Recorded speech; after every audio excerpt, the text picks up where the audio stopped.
The first guy that we want to talk about is somebody that a lot of you in the chat have brought up, a lot of people are interested in, and that's infielder Luis Regifo from the Los Angeles Angels. Rengifo slashed this year 309, 351, 432, 6 home runs, 27 RBI. He has a 1.8 B-WAR. He has how many, like, you surprised me with that. How many stolen bases does he have?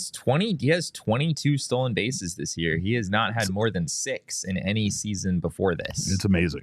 It's amazing. So he's really having one of the best seasons of his career, and he's a third baseman. So with the way that Geno has struggled, Rengifo's name came up.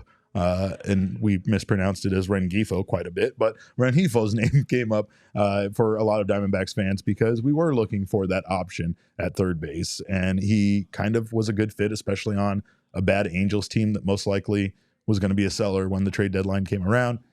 I just don't know if now, with the way that Geno has been playing as of late, you brought up his numbers on last night's show, if he's as much of a priority. He's still a very good player, though. I mean, he's been hitting very interesting splits as a switch hitter. Yeah. Rengifo is a switch hitter.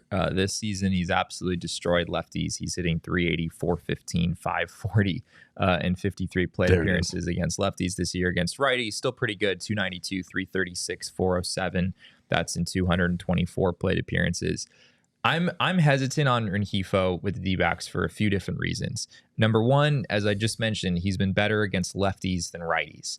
And I think, if anything, the D-backs would rather it be the reverse. Correct. So that part of it doesn't really make sense to me. You're talking about Eugenio Suarez at third base, right? Theoretically, Rengifo would probably take some of those at bats, and Geno he's a right-handed hitter. He's better against lefties. So if you're gonna, have someone to kind of platoon with him at third base, you want it to be someone who is better against righties, and that is not Rengifo. Is not that. The other thing is that if you look at his expected stats this year, Rengifo has far and away outperformed those numbers. His expected batting average is 268 compared to his actual of 309. His expected slug is 366 compared to his actual of 432. And if you look at xWOBA, which is just kind of the all-encompassing stat that reads like an on-base percentage, he is at 299. And Eugenio Suarez, Derek, is currently at 304. So Eugenio Suarez, from an expected stat standpoint, has actually been better this year than Luis Regifo. And then there's also the defense. That's the other part of the equation for me. Huge. It's a huge part of the equation. It's a big part of the equation for sure, especially for the D-backs, who very much emphasize that side of the ball. And he has -7 outs above average this year. He's at -3 at third base. He's also spent significant time at second base, where he's -4.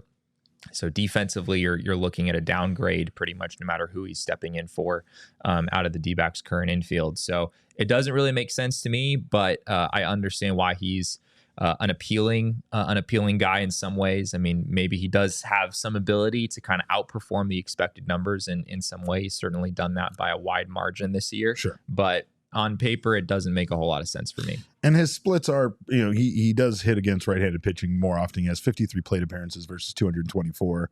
53 for left-handed pitching versus 224 versus right-handed pitching. Obviously, that's because right-handers are more prevalent, but it's also, again, his slash line of 292, 336, 407 isn't bad at all. I mean, and it is an upgrade from like Kevin Newman, who's slashing 273, 305, 355 against right-handed pitchers. But do we need to make any, like, it's negotiable. Like, it's very close. Kevin Newman's a better defender. He kind of fills that role right now of being that backup. Yeah. We know we don't want to see Kevin Newman at third base very often based on what we've seen. But at the same time, when you look at Rengifo's defensive numbers, I don't know if we want to see him there very much. The minute he goes out there and clanks a play, people are going to immediately be calling for, Geno to be back in the lineup. And that's something that I said even when Geno was struggling. Like, he makes playing third base look fairly effortless. He doesn't make every play, but he makes a lot of great plays. And he's kind of like Christian Walker, where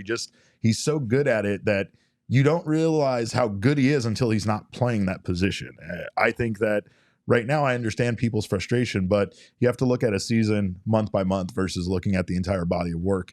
Geno has been incredible in the month of July, and I really feel like, he has given the Diamondbacks a reason to not have to go after, this type of player, which they might have been looking at someone like Rengifo prior to the way that, Geno came on in June and July, but things are a little different now. And I mean, this is the guy that they traded for. This is the guy that they wanted him to be. So I don't know if that's a need anymore. We